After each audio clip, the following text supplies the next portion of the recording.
At 10:38 at night, I am 2 hours into a 12-hour shift, and the city is still acting normal on my screens. That is the part nobody understands later. It does not begin with every line ringing at once.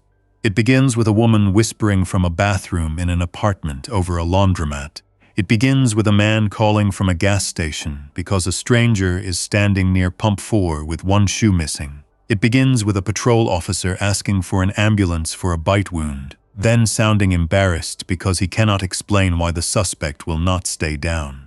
I am sitting at position 4 in the Riverton Emergency Communications Center, headset over my left ear, coffee gone cold beside my keyboard, left hand on the call control panel, right hand on the computer-aided dispatch screen. I have done this job for 11 years. I know what a real panic call sounds like. I know the difference between anger and fear. I know the false calm people use when a partner is in the next room. I know the flat voice after a crash, the fast voice from a parent, the drunk voice, the lonely voice, the prank voice, and the voice that means somebody is already beyond help but the caller has not accepted it yet. The first call I remember clearly comes in through the West Side Tower.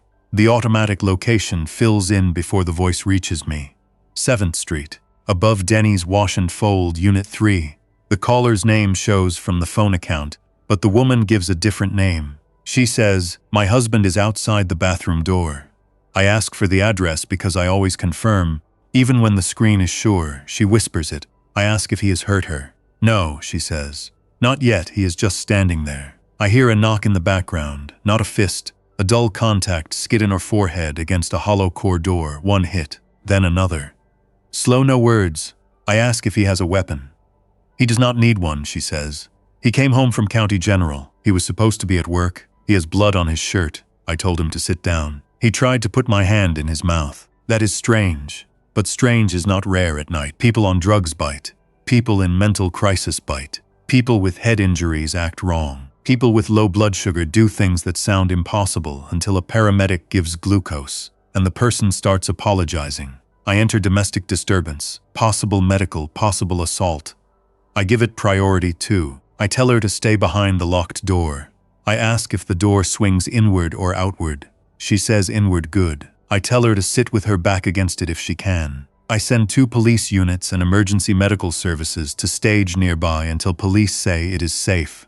My supervisor, Marlene, is at the center island behind us, reading a staffing note and rubbing the bridge of her nose. Omar is on police channel 1 to my right. Priya is across from me taking medical calls. Jenna, our newest call taker, is at position 7 with one trainer plugged into her line. The room has the usual night sounds. Keyboards, radios. Half-finished sentences, somebody opening a packet of crackers, the air conditioner running harder than it needs to. Omar dispatches Unit 12 and Unit 18. Kaller reports husband attempted to bite, unwell weapons. Emergency medical services staging. The woman whispers he is doing the doorknob again. I hear metal turning. "Do not open it," I say. "I know, stay where you are. Officers are on the way. He knows I am in here. He may hear you. Keep your voice low." He is not saying my name. He always says my name when he is angry. I start to ask if he is breathing normally. Then another call drops into queue, then 3 more. I keep her on the line because she is alone and the door is still closed. The map puts a red dot at 7th and Larkin. Another red dot appears 2 blocks east, medical unknown. Another on the same street, disturbance, person refusing to leave. The woman says he stopped. There is no sound behind her now. I watch Unit 12's location marker turn onto 7th Street. Unit 18 is coming from the south. I tell her the first officer is close. She says, he is at the front door now. I think she means apartment door. Then she says, no, downstairs, I can hear the bell. Denny's Wash and Fold has an old buzzer panel. I have sent officers there for break-ins and 1 dryer fire. Each apartment button makes a different tone. I hear 1 faint electric buzz through the phone, then another, then another. He is pressing every button. He went downstairs? I ask. I think so. Keep the bathroom door locked. Do not go check. My neighbor is going to answer. Do you have your neighbor's number? She says she does not. She starts crying, but she keeps it quiet. That bothers me more than a scream would. She has already understood something she cannot name. Unit 12 arrives. Omar says, 12.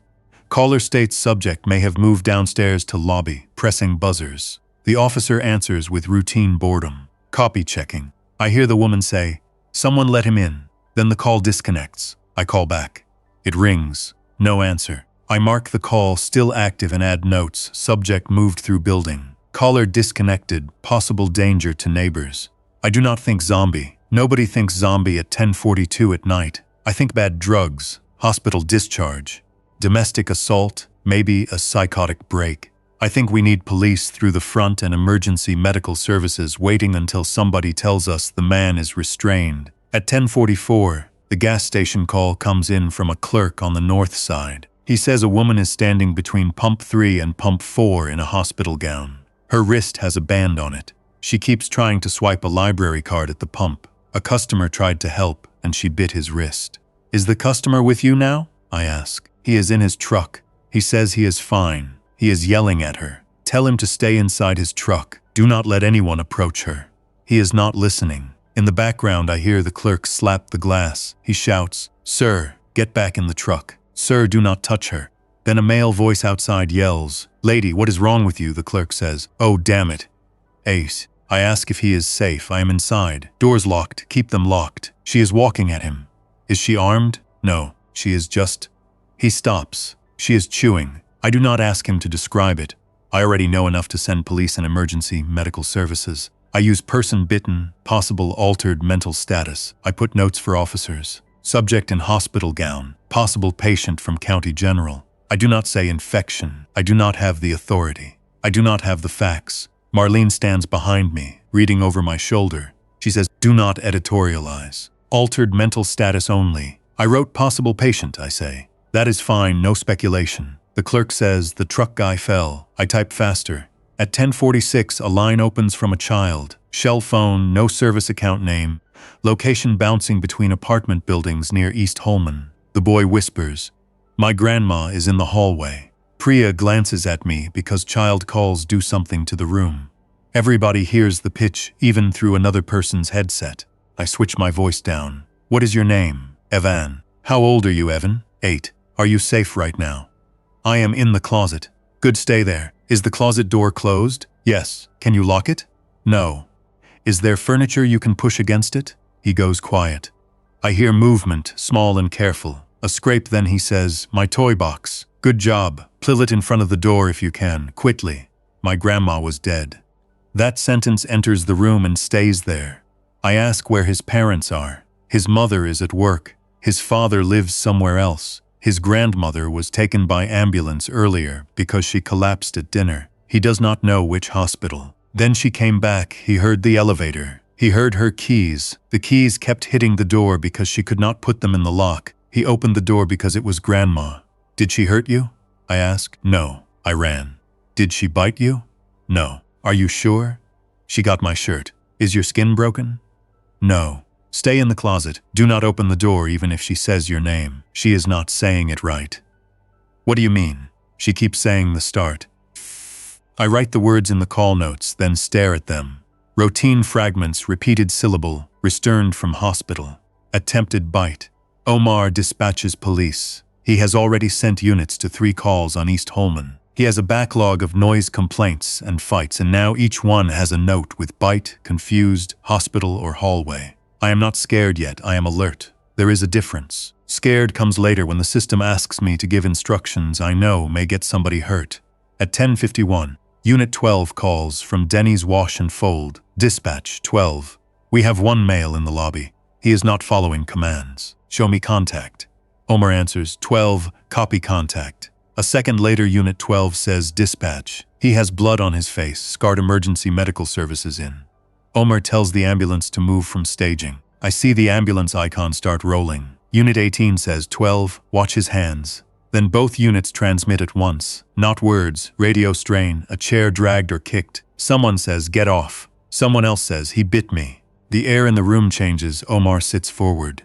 12, repeat. Unit 18 comes back first. Officer bit subject still resisting. Need additional units. Emergency medical services hold. Hold emergency medical services. Marlene says, "Send backup." Omar already has Unit 21, Unit 5, Unit 30 all moving. The map pins begin to stack around that laundromat. My bathroom caller is still not answering callback. The child, Evan, asks if police are coming. Yes, I tell him. They are coming. Are they going to knock? They may. Do not open for anyone until I tell you. My grandma is by the closet. I hear the syllable through the phone now. Not loud, a dry little sound from the room. Ev. The boy stops breathing into the phone on purpose. I hear him trying not to make any sound. I tell him, do not answer her. Keep the phone close to your ear. Keep your mouth covered with your sleeve if you need to cry. He does not answer. He taps the phone twice. Good, he heard me. At 10:54, the emergency medical dispatcher calls over to us. County General wants police now. Marlene asks, for what security? Says 2 intake patients attacked staff in the ambulance bay. 1 patient came from East Holman. 1 came from a bus stop near Greer. They have bites, blood exposure, staff down. Marlene says, tell them we have units tied up.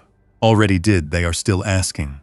Priya is on a line with a nurse. I can hear the nurse over her headset because the nurse is shouting. No, we cannot lock the emergency department doors. We have ambulances outside. We have people in triage. I need officers. Priya says, Mom, are the aggressive patients contained? No, 1 went into radiology. 1 is in the waiting room. He is biting anyone who helps. Marlene lifts 1 hand. Use violent patient protocol. No infection language. Priya nods, but her face says she has already stopped believing the category. The screen keeps changing. Calls appear faster now. A pin near the river park. Person down, then caller bitten. A pin at the central bus depot. Passenger attacking driver. A pin at Mercy St. Anne Hospital. Security emergency. A pin at Greenway Towers. Woman in elevator pressing every floor. Blood on mouth. A pin at an assisted living facility. Residents wandering. Staff bitten. Doors not holding because residents know the keypad code. The city is not collapsing yet.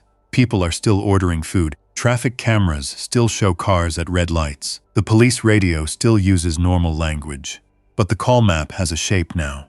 It is not random. It follows ambulance routes, bus lines, hospital discharge doors, apartment towers, and places people return to when the last working part of the brain tells the body to go home. At 11:02, my line rings from a security desk at the Harlan building downtown. The guard says a man in a suit is standing inside the revolving door and will not move. The door keeps trying to rotate, but his body blocks it. The man works on the 17th floor. He left the office early because of a dog bite, then came back. He has no briefcase. He keeps touching his badge to the reader, but he is on the wrong side of the lobby. Is he inside the building or outside? I ask. Both, kind of. In the door. Are the inner lobby doors locked? No, it is a business building. People are still leaving. Lock the inner doors if you can do it without approaching him. My manager says we cannot lock tenants inside. Sir, listen to me. Keep people away from him. Do not let anyone try to pull him out. He is an employee. I understand. Do not let anyone touch him. My manager is going over there. I hear the guard move the phone away and shout, Mr. Alder, she says, do not touch him. A man answers in the background with that angry office voice people use when rules matter more than danger. He is blocking the door. We are not waiting for police for this. I say, put me on speaker. The guard does it. Mr. Alder, I say, loud enough to carry. This is 911. Do not touch that person. Move everyone away from the revolving door and secure the inner lobby doors. Is this a terrorism event? No, move away from him now. He works here. That does not make him safe. There is a pause. Then the manager says, his face is against the glass. The guard says, he is licking it. Mr. Alder does not speak again. I hear the inner lock buzz. The guard says, much closer to the phone, doors locked. Good, I say. Keep them locked for police. If anyone was bitten, isolate that person in a separate room with a door that locks. Do not let the bitten person sit in the lobby. Is this rabies? I do not know. That is the only honest answer I have. Marlene taps my desk. She does not yell. She never yells. You cannot tell private security to lock tenants in. I told him to secure inner doors. You know what I mean. I know. She looks at the queue. It is too full for this argument, but she has to have it because procedure is the last wall she can still point to. Stick to cards. We are not making public health policy from position 4. I say, the card says move away from the dangerous person. The card does not say isolate bite victims. No card says let bite victims mix with a lobby. Her mouth tightens. She goes back to the supervisor island. I know I have made a mark against myself. I also know the guard at the Harlan building is alive because the inner doors locked before the manager put his hands on the man in the revolving door. At 11:10, Unit 12 is no longer answering. Unit 18 reports 1 officer injured, 1 subject down, multiple residents in hallway, unknown number bitten. He requests emergency medical services for Officer Mills. The ambulance crew refuses to enter without more police. That is correct. It is also useless. Unit 21 gets inside and says, "We have residents coming out of apartments. Tell them to stay inside." Omar looks at me. I am still on with Evan in the closet 2 blocks away. I tell him again not to open the door. Omar transmits on the police channel. All units at East Holman. Dispatch advises multiple callers in surrounding buildings reporting aggressive subjects in hallways. Advise residents to remain inside apartments. Do not instruct residents to evacuate into common areas. Marlene turns. Omar, he does not look away from the radio screen. I said dispatch advises. That is not an approved broadcast. Unit 21 answers. Copy. Keep them inside. Hallway is not safe. That ends the argument for the next few minutes. Even whispers, someone is knocking on the apartment door. Is it the police? I do not know. The knock comes 3 times. Knowledge-controlled official. A male voice says, "Police department. Open the door." Even moves. I hear the toy box shift. "Stop," I say. "Do not open the closet. Do not open the apartment. But police, stay where you are." The voice in the apartment says, "Police department. Need you to open up." There is something wrong with the spacing. The words are clear, but the tone is empty. The phrase is copied from memory, not spoken from purpose. I ask Omar, "Do we have units at Evan's address?" He checks. "No, nearest still 2 blocks out." I tell the boy, "That is not an officer at your door. Stay hidden." The voice outside repeats, "Police department, open the door." Then the door handle rattles, even makes one sound, a small, closed-mouth noise. I say, "Hand over your mouth. Stay still, help is still coming." On another screen, a call appears from the same building, 5th floor.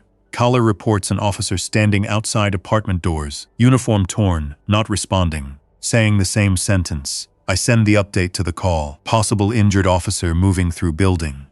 Do not open doors. I should have written dangerous subject in police uniform. I do not. My hand will not type it yet.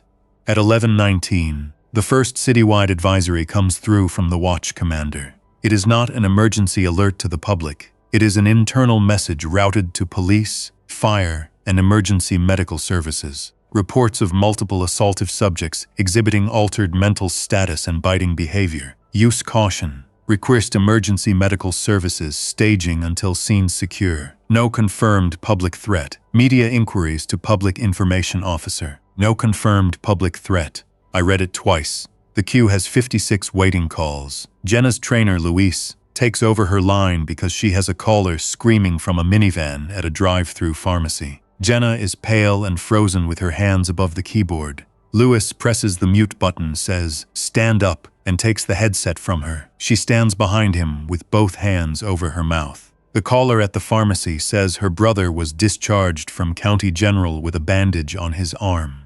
He fell asleep in the passenger seat. Then he woke and bit her son in the back seat. She slammed the van into the pharmacy sign to stop him. Her son is outside the van now. The brother is still buckled in, pulling against the seatbelt, snapping at the air. People are coming to help. Lewis says, "Tell everyone to stay away from the van. Tell everyone." The caller yells through broken glass, "Do not come over here. Stop, stop. He is not okay." A man outside shouts back, "Lady, your kid is bleeding." Lewis closes his eyes for 1 second. Then he says, "Mom, move your son away from the crowd. Do not let anyone touch the bite without gloves if you can avoid it.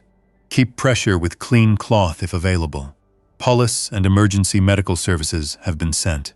Marlene hears gloves and gives him a warning look. He keeps going. At 11:27, I get the first open line that makes the room go quiet. Not because it is loud, because it is not. The call comes from County General Hospital. Landline. The location is an internal extension in the emergency department. Nobody speaks. I hear rolling wheels, a distant alarm, a woman saying, "Shut that door," then a heavy impact.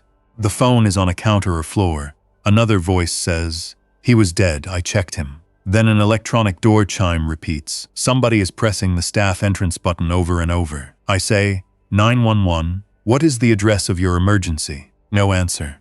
I say it again. I keep the line open. I add the call to the hospital incident. Priya is already on another county general line with security. Security is asking for permission to move patients into the cafeteria because the waiting room is compromised. Priya asks if security can secure the cafeteria doors. The guard says the doors do not lock from the inside. He says there are too many family members. He says people bitten in the waiting room are walking after staff. Marlene tells Priya to advise them to follow hospital emergency plan. Priya says their emergency plan did not include this. Marlene says, say it anyway. Priya says it. The guard on the other end says, our plan is to call you. Nobody answers that. There is nothing to answer. At 11:31, the emergency medical supervisor switches to our common channel and says units will stage only for bite-related assault calls until police confirms scene secure. 30 seconds later, police say they do not have enough units to secure every bite-related assault call. Fire asks whether to respond to lift assists and chest pain calls in affected zones. Nobody has an answer. Real emergencies keep happening under the new ones. A woman is still having a stroke on Parkview Avenue. A man is still trapped after a rollover near the interstate ramp. A baby is still having a seizure in a duplex on West Reed. The city does not pause ordinary suffering because a new disaster has arrived. I take the seizure call. I walk the mother through clearing space around the baby, checking the time, keeping the baby on her side, not putting anything in her mouth. The mother is doing everything right and crying without sound. In the background, her neighbor pounds on the front door because the ambulance is delayed and the neighbor wants to drive them. Do you know this neighbor? I ask. Yes, she is fine. She is just scared. Can you see her clearly? She is at the door. Does she appear injured? Any blood on her face or hands? The mother gets quiet. Why? Please answer. I do not know. The porch light is off. Do not open the door unless you can see her clearly, and you are certain she is not injured or acting strangely. She is my neighbor. I understand. Keep the door closed for now. Marlene's voice comes from behind me. Why are we asking blood on face for a seizure? I mute the line. Because affected people are returning to doors. Who told you that? The callers. That is not confirmation. I unmute because the baby's mother is saying the neighbor stopped knocking and is at the side window. I tell the mother to move the baby and herself away from the window. The seizure has stopped. The baby is crying. That is good. I tell her to stay inside a room with a lock if she can. She chooses the bathroom. I tell her to bring the phone charger if it is within reach. That is not on the card.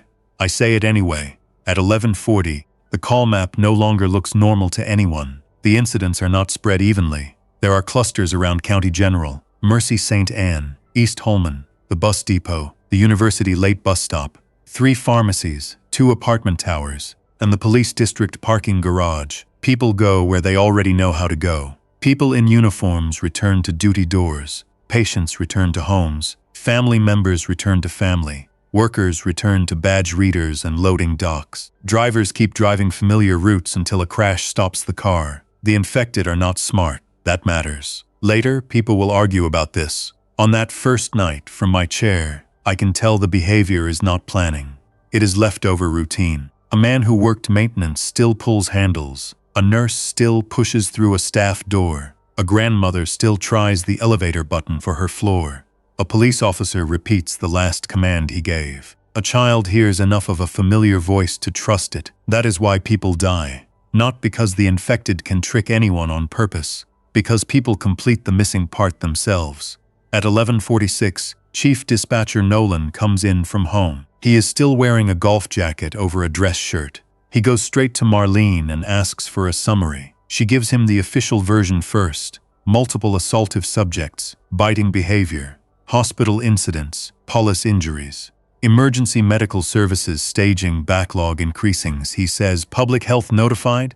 Yes. Emergency management? Yes. Mayor's office? Yes. Any confirmed fatalities tied to assaults? Marlene looks at Priya. Priya looks at me. Nobody wants to say bodies moving because that will not survive the chain of command. It sounds ridiculous, and ridiculous things get punished until enough people see them. Omar says, We have multiple reports of unresponsive persons becoming assaultive after no pulse reported by callers or staff. Nolan stares at him. Say that again without the radio talk. Omar does. Slowly, Nolan's face changes a little at a time. Not fear. Calculation. He has run this floor through tornado warnings, chemical leaks, bridge pileups, police funerals, and one active shooter at a mall. He believes in command structure. He also knows when a room full of dispatchers is done pretending. Do not use the word dead on air unless confirmed by responding personnel, he says. Do not use the word infection. Do not use the word outbreak. We are not the health department. Then he walks to the center console and opens the mass notification template folder. That tells me more than his words do. At 11:52, Unit 18 requests transport for Officer Mills. The officer was bitten on the forearm and neck at the laundromat. He is conscious, combative, then lethargic. Emergency medical services will not move in until all subjects are contained. Unit 21 says the building is not contained. Residents are opening doors. One elderly man opened his door because he heard his wife outside. She had been taken to the hospital that afternoon. Officer Mills is now in the back of Unit 18's cruiser because another officer dragged him there. Advise emergency medical services, we are driving him to county. Unit 18 says, Omar says, negative, County General is requesting no more transports to emergency department. Unit 18 says, then where? Nobody answers. Omar asks emergency medical services for destination. Emergency medical services asks medical control. Medical control does not answer. Mercy St. Anne reports emergency department lockdown. St. Bartholomew is on divert.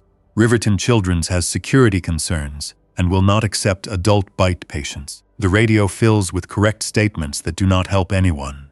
Officer Mills starts screaming in the background of Unit 18's transmission. Not words, just refusal. Unit 18 says he is trying to bite through the partition. Omar says, pull over and secure him if safe. Unit 18 says, nothing is safe.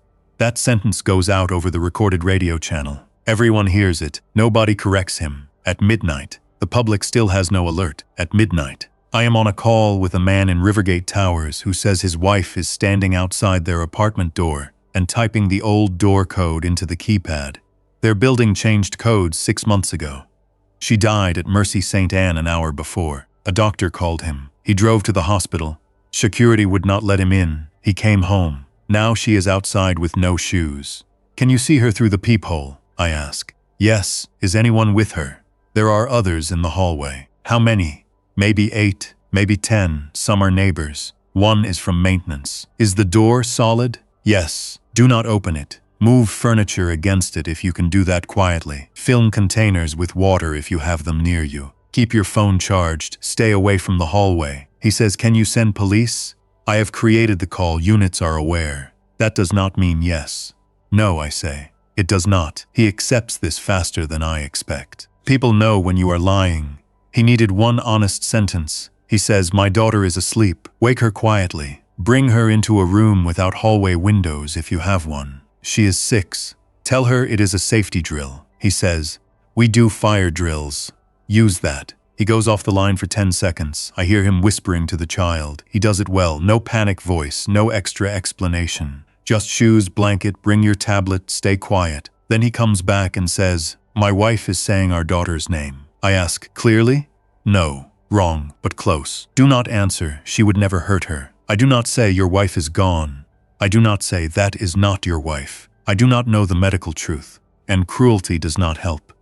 I say the person in the hallway is not acting safely. Your job is to keep your daughter away from the door. He says yes. At 12:06, the first official public statement appears on the city website and the local alert application, but not by wireless emergency alert yet. It says residents should avoid the county general area due to police activity and should not interfere with emergency responders. It says anyone with a medical emergency should call 911.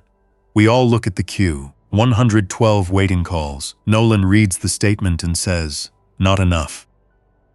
Marlene says, we cannot tell people what public health has not confirmed.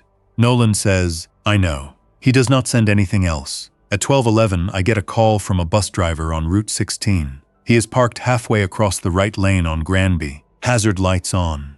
A passenger attacked another passenger near the rear door. The driver stopped and opened both doors. That is standard. Get people out. Separate the disturbance. Now the bitten passenger has run into a convenience store, and the attacker is standing at the open rear door, stepping down, stepping up, stepping down, repeating the motion because the door is open and the step is there. Close the doors if you can, I say.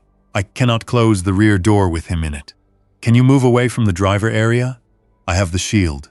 Keep it closed. Do not leave through the front if he can reach you. He is old. He cannot even walk right. Do not approach him. The driver says a police car is here. I check the map, no unit assigned. Where is the police car? Behind me. Officer getting out. Can you see the officer clearly? She is limping. I switch to Omar. Do you have a unit at Granby and Chase? No. The driver says she is at my window. A woman's voice outside says, open door. Do not open, I say. She is police. Do not open. The voice outside says again, open door. The driver hesitates. I can hear the decision forming. Uniform means help. Help means open. Every emergency service depends on that habit. Tonight the habit is broken. I raise my voice. Driver, keep that door closed. That officer has not been dispatched to you. Keep it closed. He does. The officer hits the glass with her palm once, then again. Then she turns and walks toward the convenience store. The bus driver says, her name tag says Lawson. I know her. She rides sometimes. Keep the bus secured. If passengers are still inside, move them forward away from the rear door only if it is safe. There are 3. 1 old man, 1 teenager, 1 woman with groceries. Ask if anyone was bitten. He does. The woman says no, the old man says no, the teenager does not answer. Have the teenager show his hands and arms without approaching anyone. I say the driver repeats it. The teenager says, I got scratched. I ask where. Neck. The driver says. He says scratched neck. A neck scratch during a bite assault is not a scratch. But the driver cannot examine him without leaving the shield. I tell him to have the teenager sit alone near the middle exit, away from others, face visible. I tell him not to let the teenager leave into the store. This sounds cruel. It may keep the teenager alive longer. It may keep the others alive. I do not know anymore. Nolan closes his eyes. Confirmed, he says to nobody. At 12:26, my original bathroom caller from Denny's Wash and Fold calls back. The line shows the same number. I answer before the first ring ends. This is 911. Are you in a safe location? She does not whisper now. She is outside, maybe in an alley. I hear wind and a siren far away. I climbed out the bathroom window, she says. I am on the fire escape. Are you injured? My ankle hurts. I drop down 1 level. I am behind the building. Stay hidden if you are safe. Do not go to the street unless you see officers and can confirm they are responding to you. My neighbor opened the door. I know. No, you do not. She opened because he was using her son's voice. I go still. What do you mean? He was not talking before. Then after he got inside, he was making this noise. Her son died last year. It sounded close enough. She opened. I write, caller reports subject imitating or repeating familiar voice. Then I delete imitating. Too much, I write. Subject making familiar vocal sounds. Nefaber opened. She says, are you still there? I am here. I can see the lobby through the back door window. 1 officer is on the floor. The other is standing in the corner. He keeps saying, open the door, nobody is there. Can you leave the area safely? No.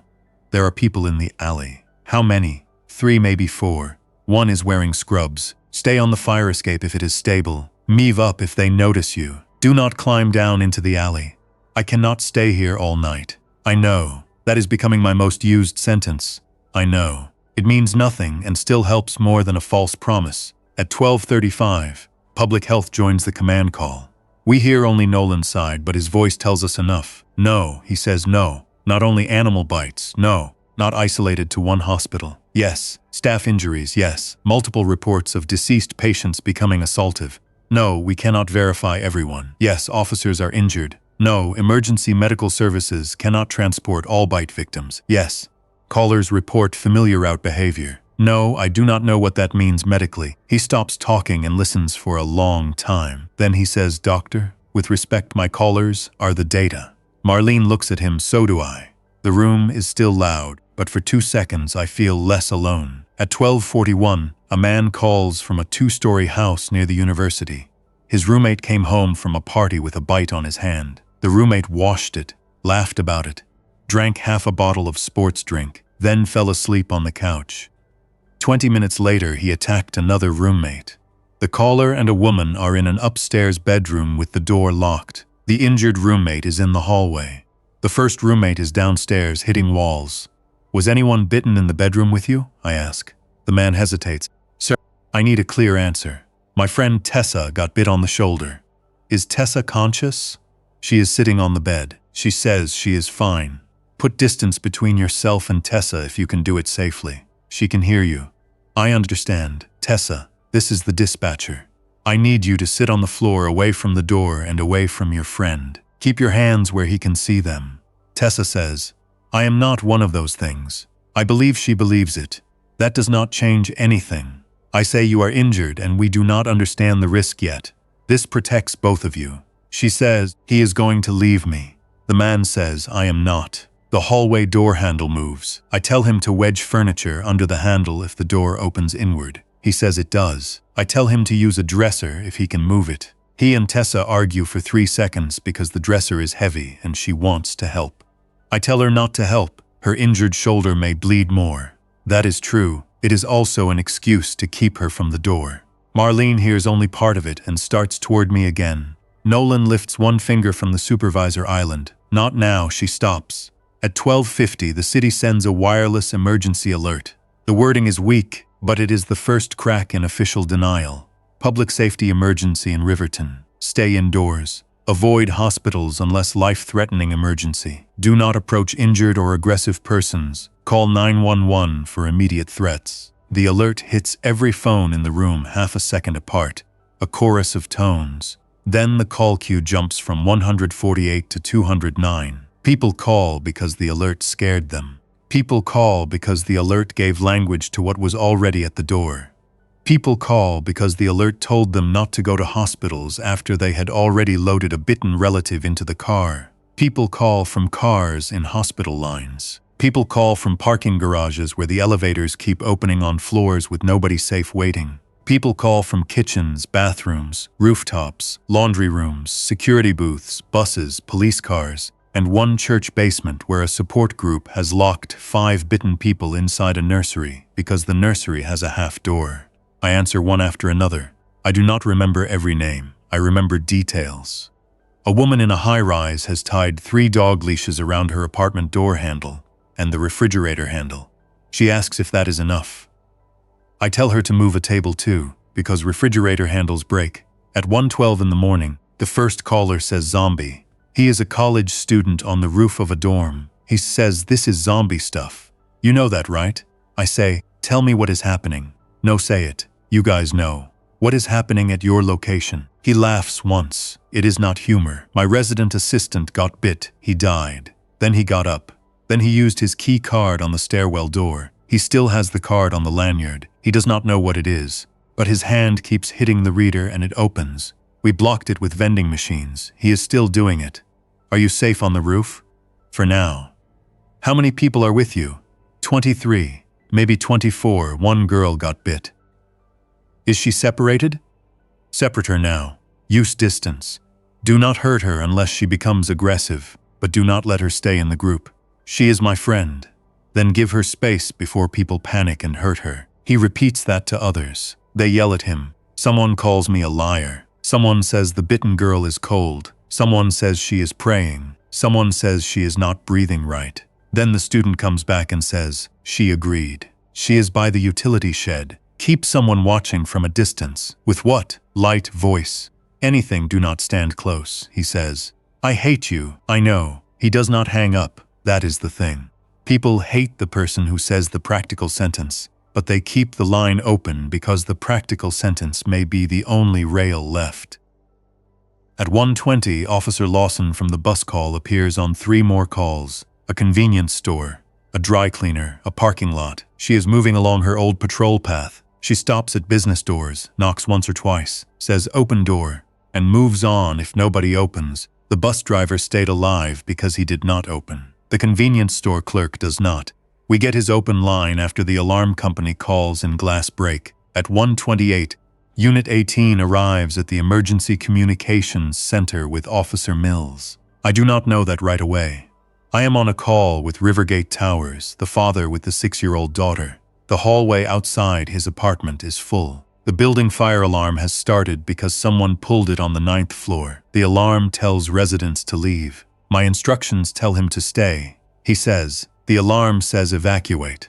I know. Do not enter the hallway. The speaker says use stairs. Do not enter the hallway unless there is fire or smoke in your unit. What if there is a fire? Do you see smoke or flame? No. Stay inside. Keep the door blocked. My daughter is asking why the alarm is wrong. Tell her it is for a different part of the building. He says that to her. She asks why firefighters are not fixing it. He says they are busy. She asks if mommy is still outside. He does not answer. On the wall monitor, the security camera feed from our own Sally port appears because someone buzzed in after hours. I glance up only because the motion catches light.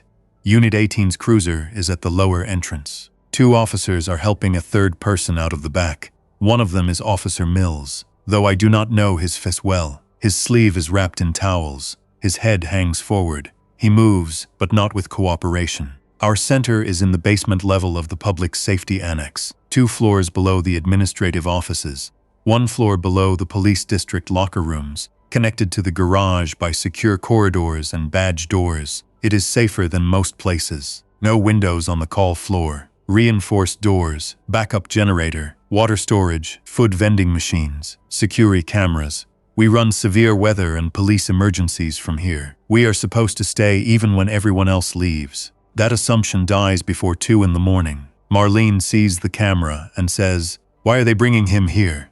Omar transmits, "Unit 18 dispatch. Confirm you are at the annex with injured officer?" No answer. The Sally port door opens. Officer Brandt, the driver, waves his badge hard at the reader because his hands are full. The door closes behind him. Officer Mills and another officer named Sato. They move into the garage corridor. Mills is not walking right. His feet drag. His mouth opens and closes. Brandt keeps saying, "Stay with us, Mike, stay with us." Nolan picks up the internal phone to building security. Do not bring him to the call floor. Keep him in the garage medical room. Lock the corridor behind you. He listens. I do not care what they said. Lock the corridor.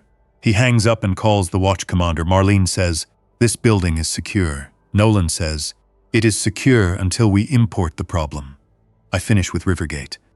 The father and daughter have moved into the bedroom. He has filled a bathtub. He has blocked the door. The hallway alarm is still going. His wife is still outside. He asks if he should write a note for his daughter in case something happens. I tell him, write practical information first, your full name, her date of birth, any medication, any allergies, emergency contacts. Then write what you need to write. He says, that is cold. It will help someone care for her. He says, thank you. That one almost gets me. I log the update and force myself to answer the next line. At 1:36, building security calls position 5 instead of the supervisor line. Priya takes it. She repeats out loud, Officer Mills is in the garage medical room. He is restrained with handcuffs to the exam rail. He is not responding. Officer Brandt was bitten during transport. Officer Sato is requesting medical supplies. Nolan says, no one from dispatch goes out there. Marlene says, we have trauma kits. No. He is an officer. He is a bitten officer in the building during an event we do not understand. The room hears the sentence, nobody argues, nobody likes it. At 1:42, Officer Sato calls 911 from inside our own building. The call routes to Jenna because position 7 is back in service. She looks at the address, then at Marlene. It is here. Marlene plugs in beside her. Sato says, we need help in the garage medical room. Brandt is bleeding. Mills stopped breathing. Marcine says, Officer Sato, this is Supervisor Fields. Step out of the medical room and close the door. I am not leaving them. Step out and close the door. Mills is cuffed. Step out.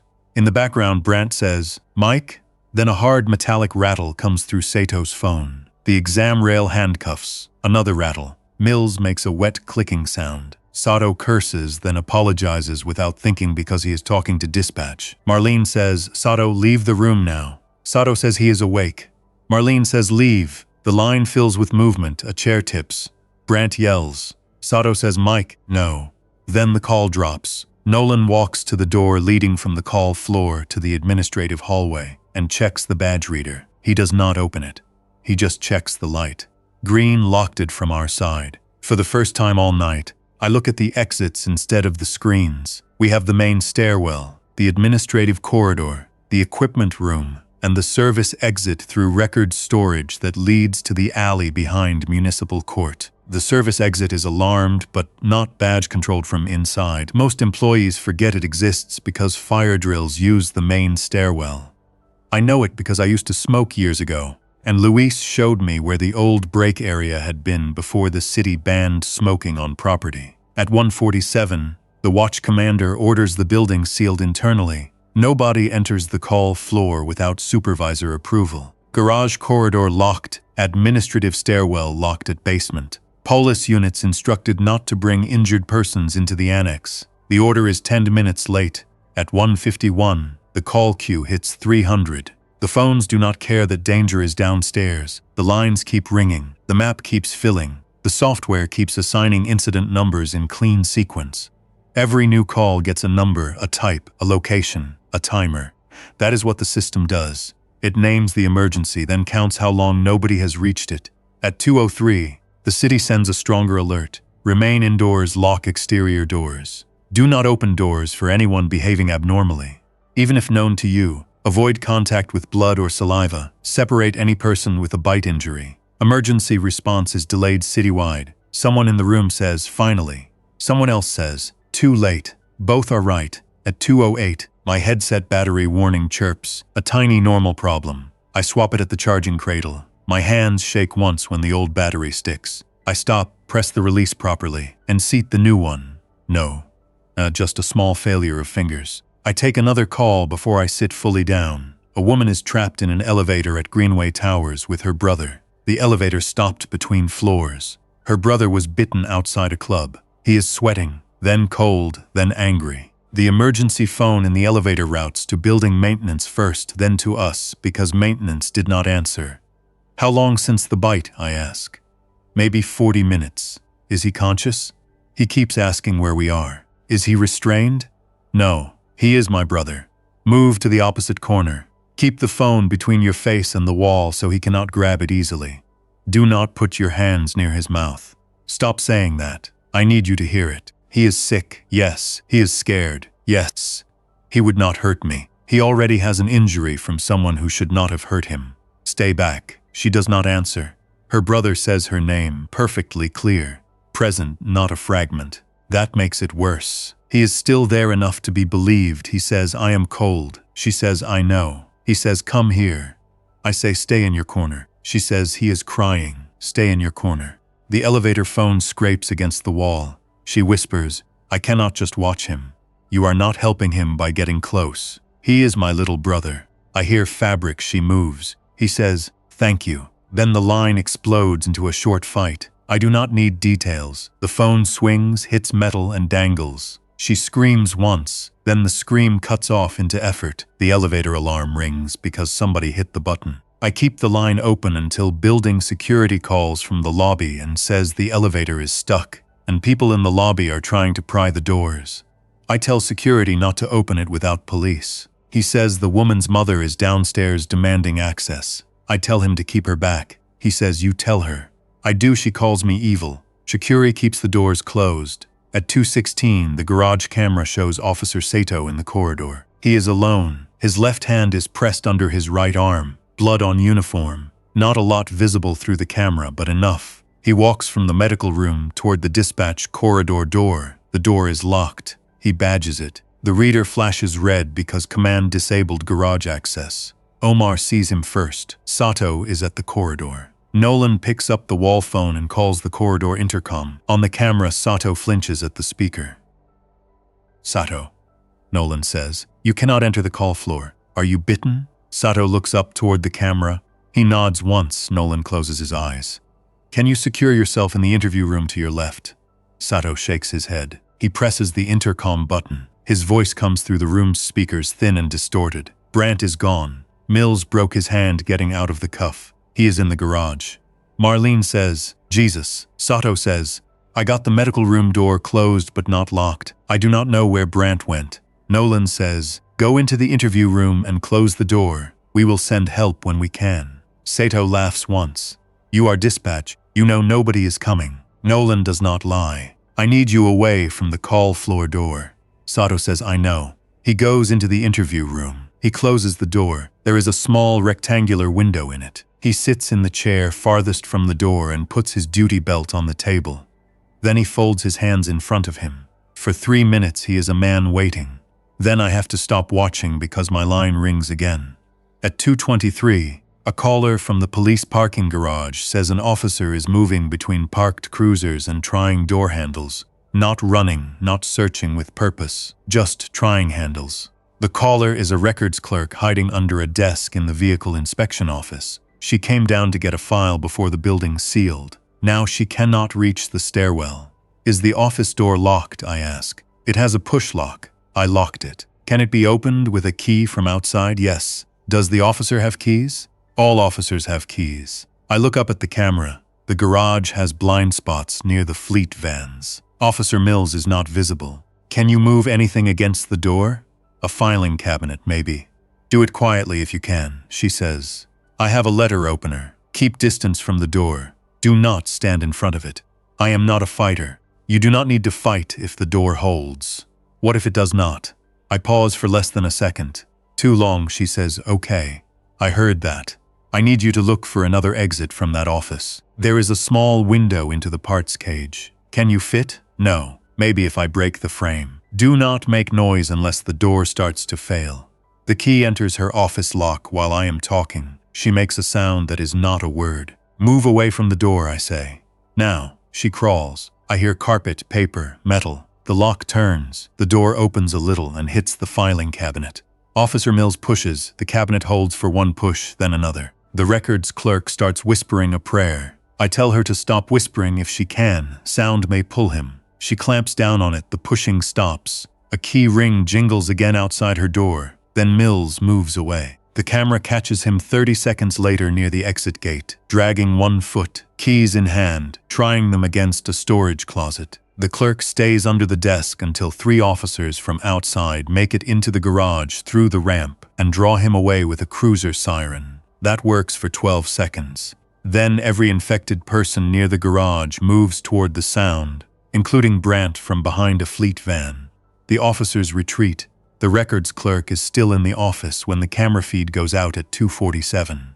I do not know if she gets out. At 2:30, fatigue starts making people stupid. Not the big mistakes, small ones. Priya enters the wrong street suffix and has to correct it. Omar transmits a unit number from an old incident and catches himself. Lewis drinks from an empty cup twice. Jenna answers a call and says Riverton Police instead of 911. The caller does not notice. I search my screen for a call I already closed. My eyes skip over the same line 5 times. This is how dispatch fails. Not in one dramatic crash. Tiny errors stack until somebody goes to the wrong door or loses 2 minutes that mattered.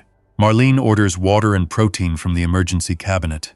The cabinet has shelf-stable meals, water pouches, first aid, blankets, flashlights, batteries, and forms nobody will fill out tonight. She hands things out without ceremony. I take water and crackers. I eat 3 crackers while listening to a man die in a stairwell because he opened the door for his adult son. I do not say that to sound hard. I say it because the body does what it can. You chew, you type, you answer the next call. At 2:41, Public Health finally gives guidance to our center. Avoid contact with saliva and blood. Bite injuries require isolation and medical evaluation. Do not transport aggressive persons without restraint and responder protection. Do not move deceased persons. If a person believed deceased begins moving, maintain distance and notify law enforcement. Lolan reads it out loud. When he reaches begins moving.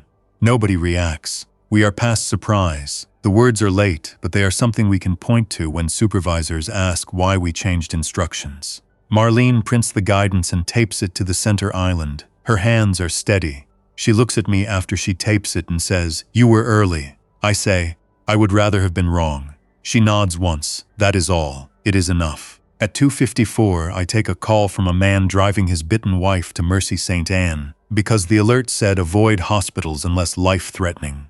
and he thinks this is life-threatening. He is on the crosstown bridge. Traffic is stopped. His wife is in the passenger seat, wrapped in a towel, moaning. Their teenage son is in the back. Pull to the shoulder if you can, I say. I cannot. Cars everywhere. Put the vehicle in park. Keep your seatbelt on. Does your wife have a seatbelt on? Yes, keep it on her. She is choking. Is she breathing? I do not know. Do not put your fingers near her mouth. The son says, Dad, she is looking at me. The father says, Honey, I hear the seatbelt click. I say, do not unbuckle her. She cannot breathe. Do not unbuckle her. He unbuckles her. There is no way to stop a hand through a phone. That is one of the truths of dispatch. You can be right and still useless. The son starts yelling. Cars honk around them because nobody outside knows the inside of the minivan has changed. The call stays connected through the car's system. I hear the father fighting the passenger door open. I hear the son kicking at the sliding door. I hear someone outside yell, What is wrong with you, people? Then more yelling, more doors opening, more helpers. By 3 a.m, the bridge becomes a cluster. Then the north bridge backs up. Then the west tunnel closes after a crash involving an ambulance. The city starts to trap itself with good intentions. People drive injured relatives to hospitals, see blocked entrances, turn around, get stuck, open doors, ask strangers for help, and spread the risk through traffic one car at a time. At 3:12, the State Emergency Operations Center requests a direct situation report. Nolan gives it with no soft language. Multiple hospitals compromised. Police units injured and missing. Emergency medical services unable to enter affected scenes. Bite transmission suspected. Behavioral return to familiar locations. Calls indicating post-mortem movement. Dodged center security breach at garage level. Public alert sent. Additional alert recommended. He says post-mortem without stumbling. The word hangs in the room because it is clinical enough to be allowed and terrible enough to be true. At 3:20, we receive orders to reduce call processing time. That means faster triage, fewer questions, more recorded guidance for non-immediate calls. It is necessary. It also feels obscene. Every caller believes his or her emergency is the one that deserves the full human voice. Many are right. We cannot give it. Nolan records a temporary cue message. You have reached Riverton 911. If you are in immediate danger from an aggressive person, move to a locked room if possible. Do not open doors for anyone behaving abnormally. Avoid contact with blood and saliva. Separate anyone with a bite injury. Stay on the line if you can. Calls are being answered in order of immediate threat. He plays it back. The room listens. Marlene says, Add do not go to hospitals. Public health has not approved that. Nolan adds it anyway. Do not travel to hospitals unless directed by emergency personnel. Hospital access is restricted. That message saves lives. It also guarantees some people die at home waiting for help. Both facts can stand together. I have no clean place to put that in my head. At 3:32, a caller from the university roof says the bitten girl by the utility shed stopped talking. The other students want to check on her. The caller, the one who said zombie, asks me to tell them no. I tell them no. A woman takes the phone and says, She is freezing. Do not approach her. She is alone. Do not approach her. She might still be alive. Use your flashlight from a distance. Call her name from a distance. Do not stand within reach. The woman says, You do not care. I care. Do not approach her. They shine lights. They call the girl's name. For 1 minute, nothing happens. Then someone screams because the girl sits up. The caller gets the phone back and says, She is standing. Is she moving toward the group? Yes. Get behind the vending machines. Keep distance. Do not let her reach anyone. He says, She knows us. No, she is moving towards sound. That is the first time I say the rule plainly. I do not know if it is always true. It is true enough. At 3:55, the dispatch center lights flicker. The generator catches without full loss. Screens blink and recover. The phones stay up. The air conditioner stops for 4 seconds, then restarts. Everyone freezes because any interruption now feels personal. Lewis checks the technical console. Power fluctuation from grid, generator ready. Nolan says fuel, full tank tested last week. How long depends load, more than a day. Less if heating, cooling, and all radio systems stay full. Nolan nods. A day used to sound long. Now it sounds thin. At 4:03, Officer Sato moves in the interview room. I am not watching the camera. Jenna is, she says. Sato stood up. The camera shows him at the small window. His hands are flat on the glass. His mouth opens. The intercom is off, but I know he is making some sound. The door is locked. For now. Marlene looks at Nolan. We have to leave. Nolan does not answer quickly. The center is still functioning. Calls are being answered. Radio channels are live. Leaving means abandoning the main dispatch floor. Staying means waiting for the garage breach to reach us. There is no heroic version. Only the version with fewer dead people, and even that is guesswork. He says, "Can we operate from the mobile command trailer?" Lewis says, "If the trailer is still in the south lot, and if the radios connect, can we remote into call handling?" Some, not all. We need the Go Kits. The Go Kits are in the equipment room off the call floor. Portable radio consoles, laptops, chargers, printed contact lists, satellite phone, vests, batteries. We train with them twice a year and complain every time because the software is clumsy. Tonight clumsy is better than being trapped. Nolan says, "We prepare to relocate, no announcement until we know the service exit is clear."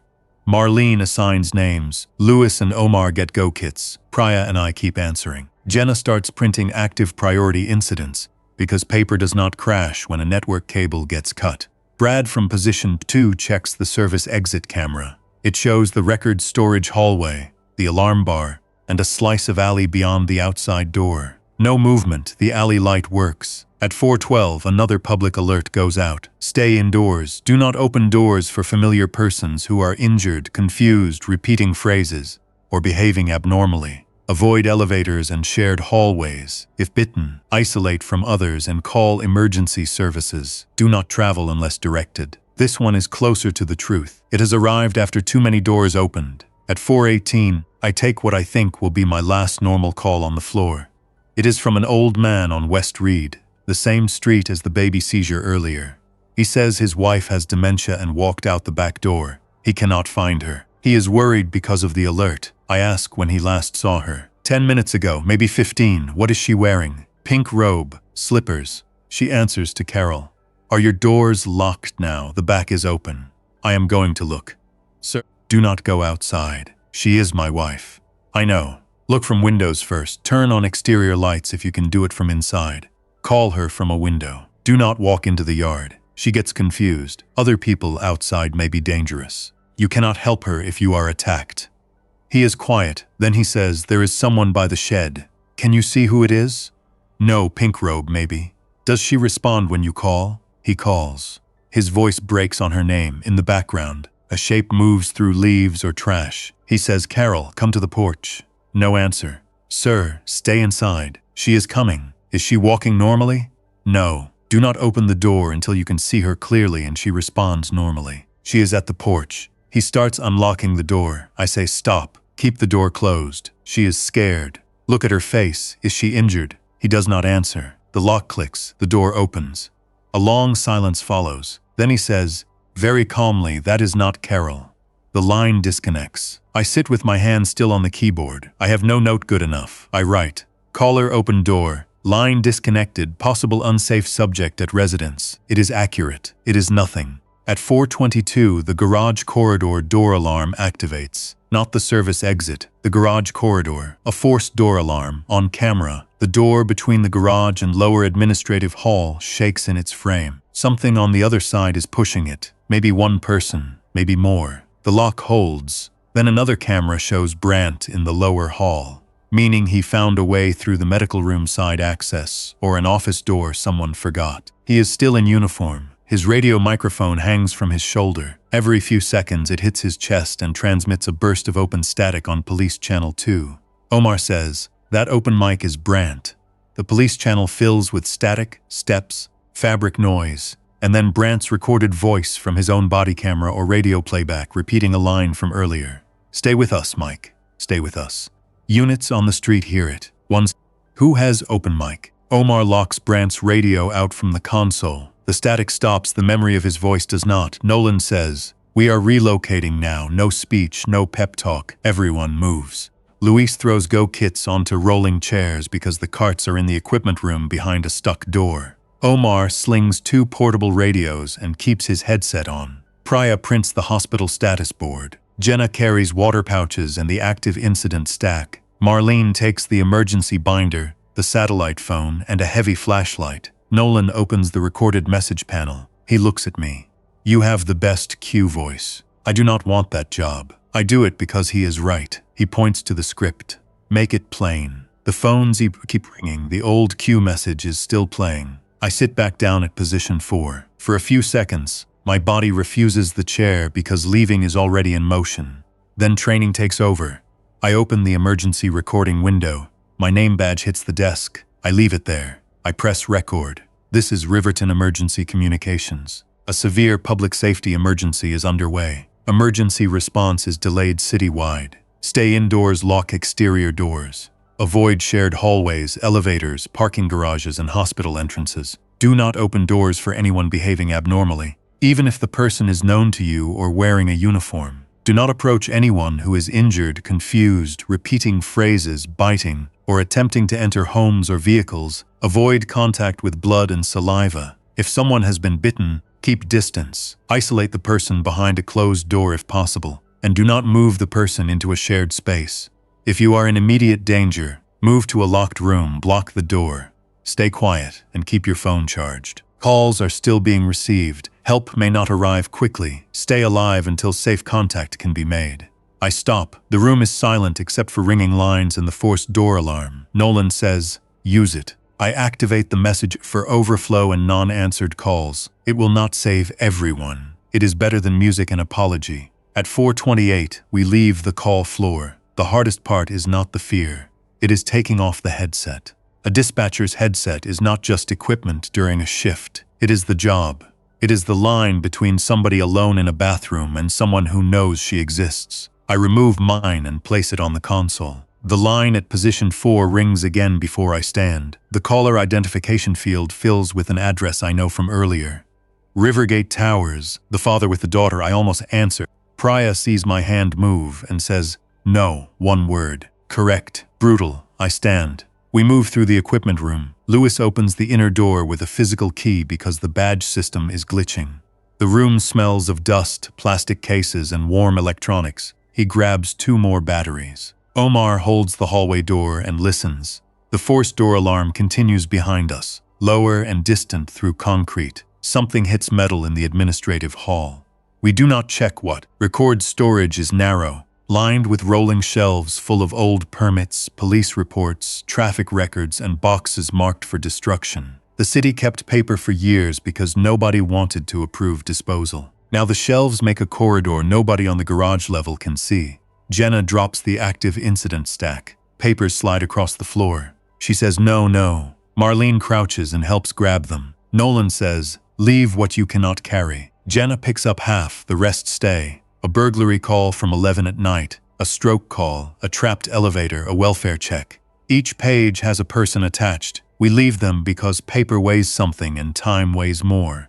At the service exit, Brad checks the camera again. Alley clear. He pushes the alarm bar. The door screams for 1 second until Luis kills the local alarm with the key. Cold air enters. Dawn is not here yet, but the sky has started to thin over the roofline. The alley smells of wet pavement, trash bins, and smoke from somewhere west. We step outside in a line. Nolan first, then Marlene, Jenna, Priya, me, Omar, Luis, Brad, 8 of us. There were 14 on shift when I arrived. 2 are in the break room refusing to leave because one has a son on police patrol and will not abandon the radio. 1 is in the restroom vomiting and yelling through the door that she needs 1 minute.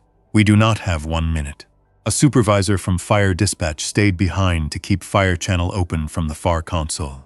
I do not know if he gets out. I hate that sentence, but it is true. The alley runs behind Municipal Court to the south lot.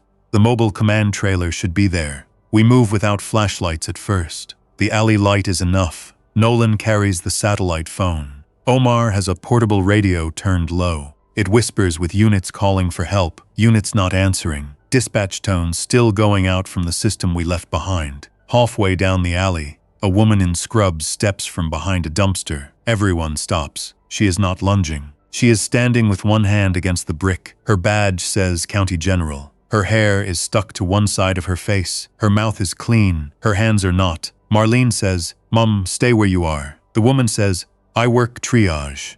Her voice is clear. Nolan says, "Were you bitten?" She looks at her left hand. There is a bandage wrapped around it, dark at the center. "No," she says too fast. Nobody moves toward her. That is the new rule working. Painful, ugly, necessary. Priya says, "Show us the wound from there." The nurse shakes her head. "It is not a bite. Show us." I need to get inside. They are behind me. From the far end of the alley comes a metal crash. A trash bin tipped, maybe. Then a repeated sound shows scuffing, more than one person. The nurse says, "Please." Nolan says, "We cannot bring you with us unless we know." She unwraps the bandage with her teeth. I want to tell her not to use her mouth. Too late. She exposes a torn line across the back of her hand. It could be a scrape from metal. It could be teeth. In the alley light, truth is not available. Marlene says, "Can you move to that doorway and close it between us until we can get help?" The nurse starts crying. No noise at first, then anger. "I helped people all night." "I know," Marlene says. "You do not. I know enough." The scuffing grows closer. The nurse looks past us toward the service door. She could run at us. She does not. She backs into the recessed doorway of municipal court records, pulls it shut and sits behind the glass. She leaves a bloody handprint on the inside where she pushes. We move. At the south lot, the mobile command trailer is still there. 2 police cruisers block the entrance, empty. 1 cruiser door is open. The interior dome light is on. Nolan signals us around it. Nobody touches the cruiser. Nobody calls out. The trailer door is locked. Luis has the key ring because Luis always has the key ring. He drops it once. Omar covers the lot with a flashlight and a radio, which is not a weapon but gives his hands a task. Luis finds the key, opens the trailer, and the stale air inside rolls out. The trailer has folding consoles, radio racks, 3 chairs, old maps, and a coffee maker no one will use. It is too small for 8 people and too large a promise for what it can actually do. Luis powers the system. The generator on the trailer coughs twice, then starts. Too loud, every head turns toward the street. Fast. Nolan says, "We connect laptops, we connect radios. We fight passwords written in a sealed envelope because the automatic login fails." Priya gets hospital status back first. Omar gets police channel 1. Lewis gets call overflow but not full call taking. The 911 system still routes to the main floor. Some calls forward to the trailer. Most stay in the building or the queue. We are not back. We are a damaged copy of ourselves. At 4:52, the first call reaches me in the trailer. The audio is thin. The caller is the father from Rivergate Towers. I know his voice before the screen finishes loading. He says, "You came back." I do not explain that I am in a parking lot behind municipal court with a laptop on my knees. "Are you and your daughter safe?" "We are in the bedroom. Door blocked, hallway quieter now. My wife is still outside." Fire alarm stopped. "Good. Keep doing what you are doing. My phone is at 9%. Do you have a charger?" "In the kitchen." "Do not leave the room for it if the hallway door is not secure." "I know." His daughter asks something in the background. He says, "She wants to know your name." I look at the laptop screen. It shows call duration, location uncertainty, incident number, and no available units. "My name is Daniel," I say. He repeats it to her. The girl says, "Thank you, Daniel," from somewhere away from the phone. I have to look at the trailer wall for a second before I can answer. "You are welcome," he says. "If the phone dies, we are still here." I understand. "If someone comes later, tell them Lily is 6. She is wearing purple pajamas. She is not bitten." "I am not bitten." I added it to the call. "Thank you." The line stays open for another minute, then his battery dies or the network drops. The call ends cleanly, without violence. That is the best ending I can give him. At 5:10, dawn reaches the tops of the buildings. Not sunrise yet, just enough light to make the city visible in pieces. Smoke west, sirens south, a helicopter far off, not close enough to matter. People moving on the avenue, some living, some not, hard to separate at distance. A bus angled across an intersection, a line of cars at the hospital road, figures at the gates. A police cruiser, rolling slowly with no driver visible from where I stand, then stopping against a curb. I am outside now, but I still understand the outbreak through sound. The radio, the forwarded calls, the trailer speakers, the unanswered queue. The city is still asking for help in the same language it used yesterday. Our problem. Is anyone injured? Are weapons involved? Is the person breathing? Stay on the line, the answers have changed. At 5:27, Nolan orders a rotation. 2 people on radios, 2 on calls, 2 on setup, 2 watching the lot and alley. Nobody complains. Complaining would require spare energy. Jenna sits on the trailer step with a portable radio and the printed incident stack she saved. She is crying while organizing pages by priority. That is not weakness. That is work. Marlene stands beside me outside for 1 minute. She watches the annex service door we came through. It is still closed. She says, "You broke protocol before I did." I say, "Not enough. You kept some people alive. I also kept people on lines until someone reached them through a door. That is the job. I hate the job right now. So do I."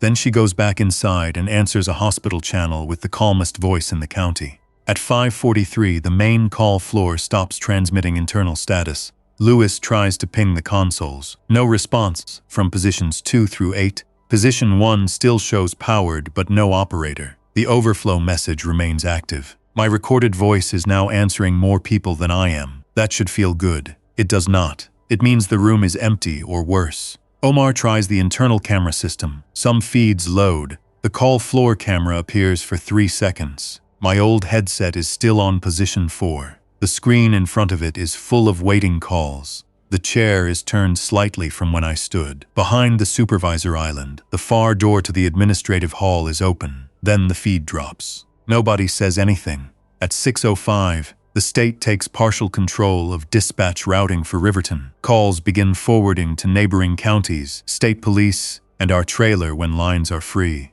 The neighbors do not know our streets. They mispronounce local names. They ask us for landmarks. We feed them what we can. The system is broken but not gone. That matters. People later say nobody helped. Some did. Some tried until the doors failed. Some died with headsets on. Some gave bad advice because the rulebook was wrong for the first 6 hours. Some changed the rules and got yelled at until the proof caught up. At 6:30, I finally step away from the console and drink water. My mouth tastes of crackers and stale coffee. My shirt has sweat dried into the collar. My eyes burn from screens and smoke in the air. My hands have black grime from the trailer table. I look at them and remember every caller who asked whether blood mattered. I do not know why that is what hits me. Across the lot, behind the municipal court glass, the nurse from the alley is still in the recessed doorway. She is standing now. Her hand is against the glass in the same place. The bloody print is dry at the edges. Her mouth moves. I cannot hear her from here. Maybe she is saying help. Maybe she is repeating the last words she used before she stopped being herself. Maybe she is still herself and we are cowards. The distance is too far. The light is still poor. Nobody goes to check. That is the new city. Not brave, not cruel, not clean. People looking from a distance because distance is the first medicine we have. The trailer radio cracks. A state dispatcher asks for Riverton confirmation on a shelter location at Northridge High School. Nolan looks at the map, then at us. Northridge has fences, a kitchen, athletic fields, and too many glass doors. It also sits away from the hospital routes and bus depot. Not safer. He says, confirm for unbitten. Screened arrivals only. Exterior triage. No open gym intake. Use classrooms with doors. Keep family groups separate until checked. No elevators. No shared hallway waiting. The state dispatcher pauses. Riverton, repeat all after confirm. Nolan repeats it, slowly. The new protocol leaves our little trailer and enters the wider system. Maybe it holds somewhere. Maybe not. I put my headset back on. Not the one from position 4. A trailer spare with cracked foam on one ear. It smells of old plastic and dust. I answer the next call. 911. What is the address of your emergency?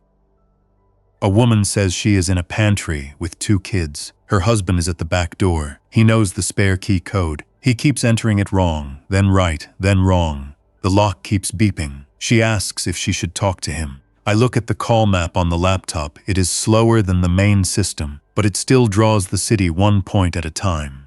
No, I say. Do not talk through the door. Turn off any sound you can. Move the children away from the kitchen. Block the pantry if you can do it quietly. Tell me if anyone inside has been bitten. She says nobody has. Good, one clear thing. The lock beeps in the background. I keep my voice low and steady. I tell her what to do next, not the old card. Not the perfect answer, the answer we have now. Outside, the morning gets brighter. The queue keeps growing.